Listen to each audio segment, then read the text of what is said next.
ng galit at sakit. Ikaw ang lihim kong pag-ibig.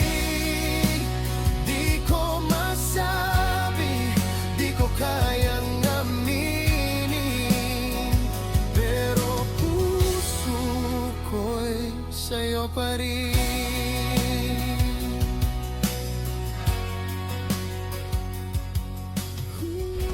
Hindi na ako makahinga. Hingal na sabi ni Alexis. Tigil muna tayo dito. Malalim na tayo sa gubat. Magdamag silang nagtago sa ilalim ng mga puno. Nang mag-umaga, nagpasya silang humanap ng isang ligtas na lugar. Nakahanap sila ng isang abandoned na maliit na kubo malapit sa ilog. Pumasok sila, pawisan at pagod. Gabriel, kailangan nating maglinis, sabi ni Alexis. Baka may makapansin sa atin kung puno tayo ng dumi. Tumango si Gabriel. Tama ka. May ilog naman dyan. Nang magtungo sa ilog, nahirapan ang dalawa sa umpisa. Nakatayo sa magkabilaang pangpang. Tila nahihiya. Gabriel, pwede ba huwag mo akong tignan? May hinang sabi ni Alexis. Bakit? Nung bata tayo, sabay pa tayong naliligo sa ilog, di ba? Iba na ngayon. Tumawa si Gabriel. Oh, sige. Ako na lang ang lalayo. Ngunit habang naliligo si Alexis sa malamig na tubig ng ilog, biglang may narinig siyang yabag. Natakot siya at tumakbo pabalik sa kubo. Basa at halos hubot-hubad. Nakabalot lang sa maliit na kanyang damit. Gabriel, may tao yata. Takot na sabi nito. Mabilis na pinatay ni Gabriel ang ilaw. Sa dilim, nagkadikit ang kanilang mga katawan. Tumahimik ka lang, bulong ni Gabriel. Narinig nila ang mga yabag sa labas. Isang grupo ng mga naghahanap sa kanila. Habang naghihintay, naramdaman ni Alexis ang init ng katawan ni Gabriel. Parehong nanginginig, hindi lang sa lamig, kundi sa pagiging malapit sa isa't isa. Gabriel, mahinang bulong ni Alexis. Ano? Kanina, yung halik. Napalunok si Gabriel. Kailangan lang yun para tumahimik ka. Ganun ba talaga ang pagpapatahimik sa tao? Sa labi. Siyempre hindi, amin ni Gabriel. Yun lang naisip kong paraan para patahimikin ka. Nang mawala ang mga yabag, nanatili pa rin silang nagkadikit. Gabriel, bakit mo ako hinalikan kanina? Yung totoo lang. May hinang tanong ni Alexis. Biglang umalis si Gabriel sa pagkakadikit. Kasi matagal ko nang gustong gawin yun. Napatigil si Alexis. Ano? Simula pa nung high school tayo. Nang bumalik ka dito. Nang makita kitang nagbago na. Pansin kong mas gumwapo ka. Pero bakit ka laging nagagalit sa akin? Kasi nakakainis ka. Palagi kang late. Palagi kang nakakalimot. Pakiramdam ko nakakagulo ka sa buhay ko. Tumahimik sandali at saka, Gabriel, alam mo bang ako rin? Simula nung bata pa tayo. Anong ibig mong sabihin? Na may gusto din ako sa'yo. Nabigla si Gabriel. Bakit hindi mo agad sinabi? Bakit? Ikaw, hindi mo naman sinabi agad, di ba? Doon, tumawa silang dalawa sa dilim. Sa wakas, lumabas ang katotohanan. Pangalawang gabi na sila sa kubo. Parehong pagod sa pag-iwas sa mga naghahanap sa kanila. Gabriel, hindi na natin ito matatagalan. Pagod na sabi ni Alexis. Kailangan na nating lumabas at humingi na ng tulong. Pero, paano ba? Si Commander Rojas at ang mga pulis niya ay nasa labas. Nang gabing yun, habang natutulog si Alexis sa sahig, iisang kama lang ang nasa kubo at ibinigay ni Gabriel kay Alexis. Biglang gumalaw ito sa pagkakatulog. Gabriel, malamig. Bulong nito. Umupo si Gabriel sa gilid ng kama. Ano ba yan? Ngunit biglang humawak si Alexis sa kamay niya. Huwag ka nga umalis. Hindi na nakapigil si Gabriel. Umupo siya sa tabi nito at kinain ng dilim ang kanilang mga pangamba. Kinabukasan, nagising si Alexis na nakayakap na kay Gabriel. Parehong nagulat, ngunit parehong hindi bumitaw agad. Gabriel, Alexis, anong nangyari kagabi? Nakatulog tayong parehas. Pero mas masarap ang tulog ko kaysa sa mga nakaraang gabi. Umiti si Gabriel. Ako rin. Welcome sa ating mundo ng Pinoy Boy Love Stories. Mga kwentong puno ng kilig, kirot, sekreto, at tunay na pagmamahal. Dito, bawat kwento ay may buhay. Bawat karakter ay may puso. Bawat eksena, may emosyong tatamang diretso sa'yo. Kung mahilig ka sa mga BL na may halong drama at unexpected twist, nasa tamang lugar ka. Huwag mong kalimutang mag-like kung nagustuhan mo ang kwento. Mag-comment para malaman ko ang iyong reaksyon at ang iyong suggestion. At syempre, mag-subscribe para sa mga susunod na episode at bagong kwento. Huwag niyo rin kalimutang i-click yung notification bell para hindi nyo ma-miss yung mga bagong stories. Tara, simulan na natin ang kwento sa araw na to. Magtatatlong araw na silang nagtatago sa kubo nang magsimulang magplanong lumabas. Gabriel, hindi na natin ito kayang itagal, sabi ni Alexis habang nakatingin sa kaunting supplies na natitira. Isang lata ng sardinas at 2 bote ng tubig na lang ang natira. Tumayo si Gabriel mula sa pagkakaupo sa sahig. Alam ko, kaninang umaga, nakita ko ang ilang mga naghahanap sa labas ng gubat. Mga totoong pulis na, hindi na yung mga huwad. Paano ba natin malalaman kung sino ang mapagkakatiwalaan? May idea ako, sabi ni Gabriel. Si Mr. Alvaro. Kung may mapagkakatiwalaan tayo, siya yun. Ngunit bago pa nila na isagawa ang plano, biglang may narinig na mga yabag na papalapit sa kubo. Mabilis na pinatay ni Gabriel ang ilaw at hinila si Alexis palapit sa kanya. Bakit ba palagi na lang tayong nagkakaganito? Pulong ni Alexis. Ang hininga ay mainit sa liig ni Gabriel. Anong ganito? Tanong ni Gabriel. Ang kamay ay kumakapit sa bewang ni Alexis. Yung palapit, nagtatago, parehong takot. Pero masaya. Dagdag ni Gabriel. Oo, mahinang sagot ni Alexis. Ang mga yabag ay lumapit at may narinig silang boses na pamilyar. Alexis! Anak! Nandito ka ba? Nanay! Ulat na sabi ni Alexis. At isa pang boses. Gabriel, anak, kung nandito ka man, lumabas ka na. Tatay! Tawag ni Gabriel. Lumabas sila ng kubo at nakita ang kanilang mga magulang na kasama ng ilang pulis na may NBI markings. Anak! Yakap ng magulang ni Alexis. Ma! Pa! Paano nyo kami nahanap dito? Tanong ni Gabriel. Si Mr. Alvaro ang nag-umpisa ng investigasyon Paliwanag ng tatay ni Gabriel. na hindi kayo pumasok ng Lunes. At nakita niya may mga peking pulis na kumuha ng footage sa CCTV. Alam niya may masamang nangyari. NBI na ang humawak ng kaso nyo ngayon. Dagdag ng NBI agent. Naaresto na si Sebastian at si Commander Rojas. Lumabas na ang katotohanan. Sila ang nagplanong magnakaw at kayo ang mga ginawang fall guys. Dinala sila pa uwi at sa loob ng sasakyan, magkatabi sina Gabriel at Alexis. Ilang beses na nagkadikit ang kanilang mga kamay. Ngunit parehong walang imik. Nang ihatid si Alexis sa kanilang bahay, biglang kumapit ito sa kamay ni Gabriel.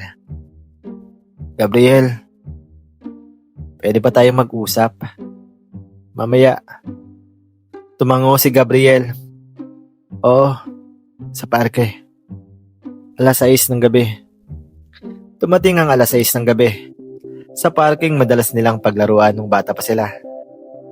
Nagkita ang dalawa. Ang hirap, simula ni Alexis. Parang weird na magkita tayo ngayon. pagkatapos ng lahat. Oo nga, sabi ni Gabriel. Parang ang daming nagbago sa loob ng 3 araw.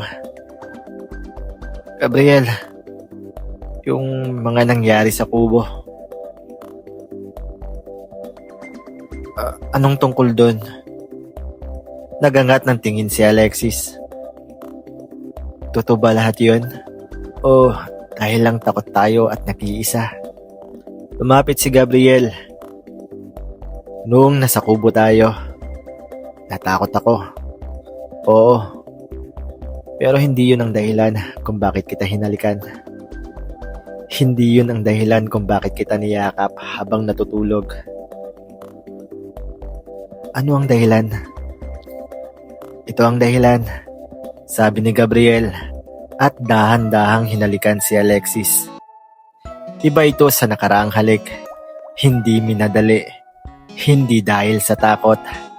Mahaba, malambing, at puno ng mga damdaming matagal nang nakakulong. Nang humiwalay sila, may luha sa mata ni Alexis. Oh, bakit ka umiiyak? Tanong ni Gabriel. Kasi ang tagal kong naghintay. Simula pa nung grade 6 tayo. Talaga ba? Bakit hindi mo agad sinabi? Ikaw. Bakit hindi mo sinabi? Tumawa silang dalawa sa gitna ng parke. Parang mga bata ulit. 1 linggo ang lumipas. Bumalik na sila sa trabaho. At naging usap-usapan ang kanilang pagiging mga heroes na nakatulong sa pagbagsak ng sindikato.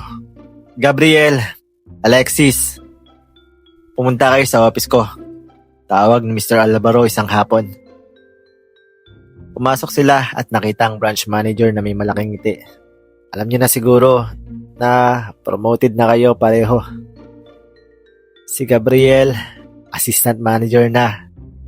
Si Alexis naman, bagong senior accounting clerk. Sir, salamat po, sir. Sabay na sabi ng dalawa. Ngunit may isa pang bagay, dagdag ni Mr. Alvaro. Alam ko ang nangyari sa inyo sa loob ng 3 araw na yon. At nakita ko ang paraan ng pagtitinginan nyo sa isa't isa ngayon. Napatingin ang dalawa sa isa't isa.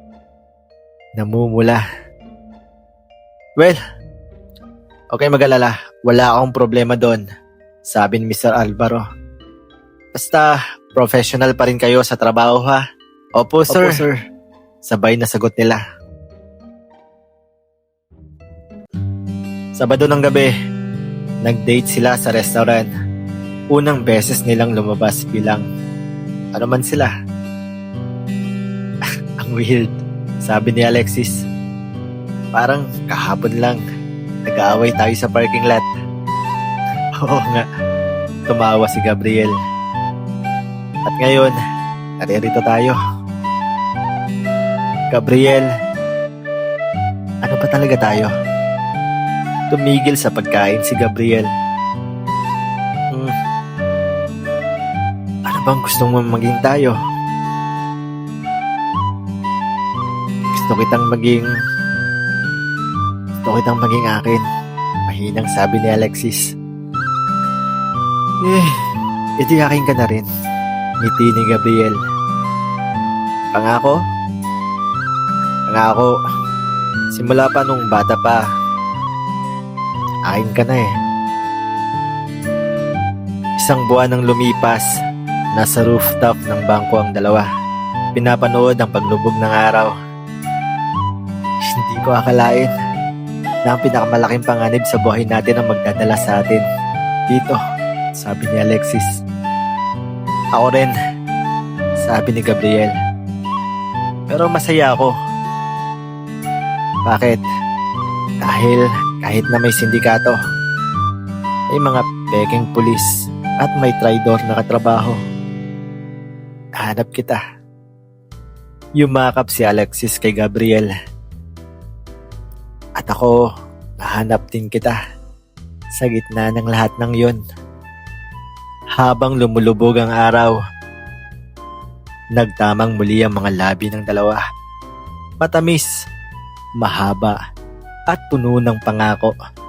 Sa wakas, matapos ang mga taon ng pagtatalo at pag-aaway, natagpuan nila sa isa't isa ang pag-ibig na matagal nang nandoon, naghihintay lamang may labas. 6 na buwan ang nakalipas. Alexis, late ka na naman. May ngiting sabi ni Gabriel sa reception area.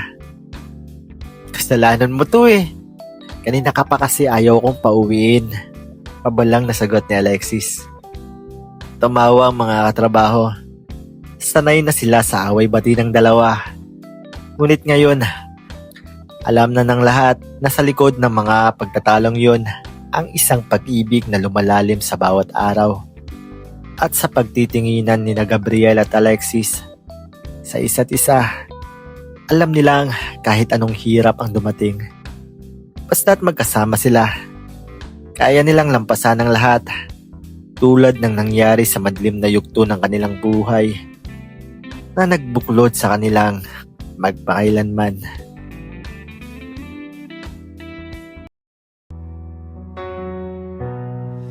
Laging may bangayan, parang apoy sa pagitan nating dalawa.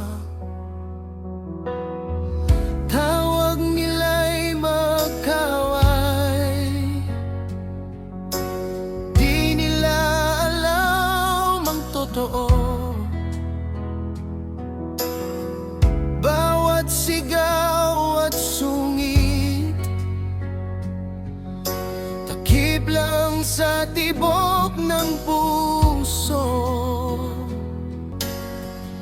Mas lalo kang lumalapit. Bakit sa bawat kirap mo ako'y mas nasasaktan? Iba ang lumalabas sa labi, iba ang sigaw ng dibdib sa likod ng galit at sakit. Ikaw ang lihim kong pag-ibig, di ko masabi, di ko kayang aminin, pero puso ko'y sa'yo pa rin.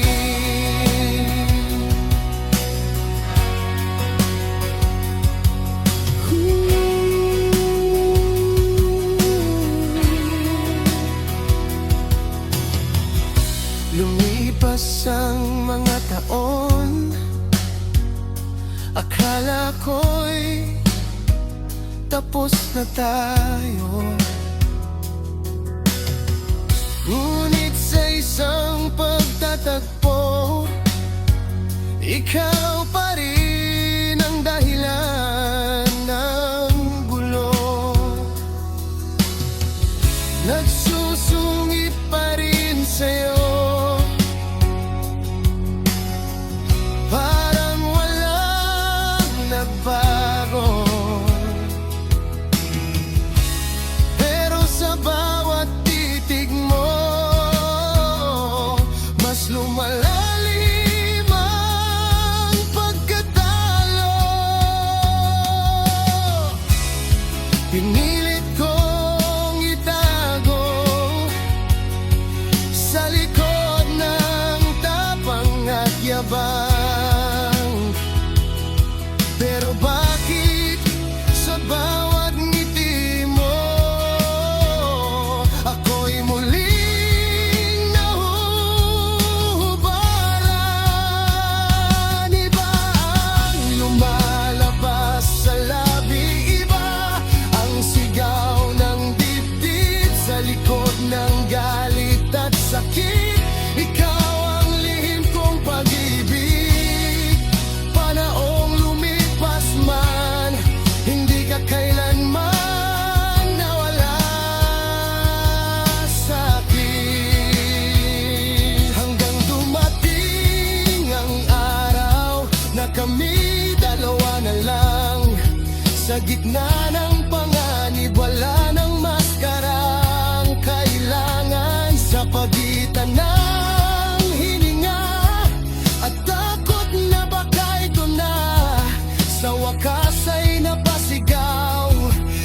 matagal nang tinatago ng puso.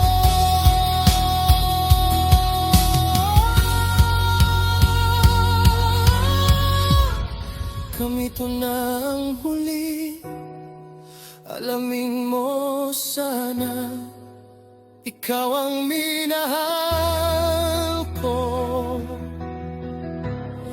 Simula pa noon hanggang ngayon, di na kayang itago ng mata ang katotohanan, matagal nang sumisigaw sa likod ng galit at pangayan. Pareho pala tayong nasasaktan.